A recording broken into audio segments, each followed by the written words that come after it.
বামহাতি পেসার আবু হায়দার রনি যারা দেশের ক্রিকেটের খোঁজ খবর রাখেন, আবু হায়দার রনিকে না চিনে থাকার কথা নয়। ঘরোয়া ক্রিকেটে নিয়মিত পারফরমেন্স করা রনি দেশের জার্সিতেও মাঠ মাতিয়েছিলেন। তবে সেই রনি এখন অনেকটাই দূরে জাতীয় দলের দরজা থেকে। 2015 সালে বাংলাদেশ প্রিমিয়ার লিগ বিপিএলে কুমিল্লা ভিক্টোরিয়ান্সের জার্সি দিয়ে উত্থানের গল্প লিখেন রনি। সেই থেকে পথ চলা। টুর্নামেন্টে বল হাতে 22 উইকেট নিয়ে নির্বাচকদের নজর কাড়েন 29 বছর বয়সী এই বোলিং অলরাউন্ডার। জাতীয় দলের রঙিন জার্সিটা থেকে খুব বেশি দিন দূরে থাকতে হয়নি।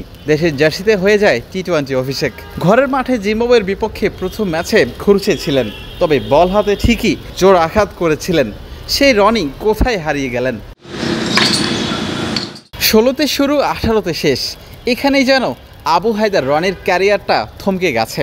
2018 সালের ডিসেম্বরে সবশেষ ওয়েস্ট ইন্ডিজের বিপক্ষে টি-20 খেলেছিলেন। এর মধ্য দিয়ে নামের পাশে যুক্ত হয়েছিল 13টি টি-20 ম্যাচ। 20 ওভার ছাড়াও 50 ওভারের ফরম্যাটেও অভিষেক হয় এই টাইগারের। তারপর কেটে যাচ্ছে সময়, তবুও জাতীয় দলের দরজায় দেখা যাচ্ছে না রনিকে। নিজেকে কতটা যোগ্য করে তুলেছেন জাতীয় দলের জন্য? শুরুতেই যেটা বলেছিলাম, ঘরোয়া ক্রিকেটে নিয়মিত পারফরমেন্স দেয়া রনি ইনসেল টি-20 বিপিএল কিংবা ঢাকা প্রিমিয়ার লিগ সাদা বলে যেন এক অটোমেটিক চয়েস আবু হায়দার রনি। তবুও নির্বাচকদেরকে ভাবনায় রেখেছেন কি? নির্বাচকদের চোখে আঙ্গুল দিতে পেরেছেন কি?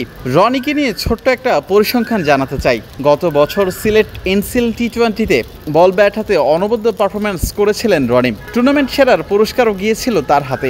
6.05 ইকোনমিতে 10 ম্যাচে 13 উইকেট পেয়েছিলেন। ব্যাট হাতে নামের পাশে 147 রান। দলকে চ্যাম্পিয়ন করতে না পারলেও রানার আপ হওয়ার পেছনে এই রনির অবদান কম কিসের? দেশ জুড়ে তোলপাড় ওয়ালটন ফ্রিজ কিনে আপনিও হয়ে যেতে পারেন মিলেনিয়ার।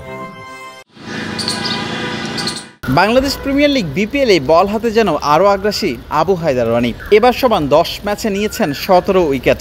এখানেই শেষ নয়, বিপিএল শেষে ঢাকা প্রিমিয়ার লিগে উজ্জ্বল এই পেসার। এমন পারফরমেন্সের পর রনিকে নিয়ে প্রশ্ন হয়, লম্বা একটা সময় ধরে জাতীয় দল থেকে দূরে আছেন, আসলেই কতটা প্রস্তুত আছেন জাতীয় দলের জন্য? উত্তরটা শুনলে হয়তো অবাক হয়ে যাবেন, তবে রনির মুখ থেকেই শুনুন বাকি গল্প। আপনি ইনসেল টি-20 সময় বলেছিলেন জাতীয় দলের জন্য আপনি এখন পুরোপুরি প্রস্তুত। এর আগেও জাতীয় দলের হয়ে খেলেছেন, হয়তো খুব বেশি সময় ধরে খেলা হয়নি, বাট এখনকার প্রিপারেশন বা এখনকার কোন অবস্থায় আছেন আসলে জাতীয় দলের জন্য কতটা প্রস্তুত? আলহামদুলিল্লাহ ভালো অবস্থায় আছি। কি বলবো, আসলে ন্যাশনাল টিম এটা কপালের ব্যাপার, এটার জন্য ভাগ্য লাগে। সো আমার কাজ হচ্ছে চেষ্টা করে যাওয়া। আমি চেষ্টা করতেছি, আল্লাহ যদি সফলতা দেয় তাহলে হয়তো সামনের দিকে ভালো কিছু হতে পারে। বাট যদি নাও হয় আমি এটা নিয়ে আপসেট না, কারণ আমি ফিল করি, আমি বিলিভ করি যে আল্লাহ আমার রিজিকে বা তাকদিরে যা রাখছে ওইটাই হবে। সো আমি এগুলো নিয়ে এত ওয়ারিড না বা চিন্তাও করি না। আমার কাজ হচ্ছে চেষ্টা করে যাওয়া। আমি চেষ্টা করি, বাকিটা উপরওয়ালার ইচ্ছা, উনি যদি কপালে রাখে হবে, না হলে নাই। মিরপুর হোম অফ ক্রিকেট থেকে বিলাল হোসেন শিমুল, ক্রিকেট 97।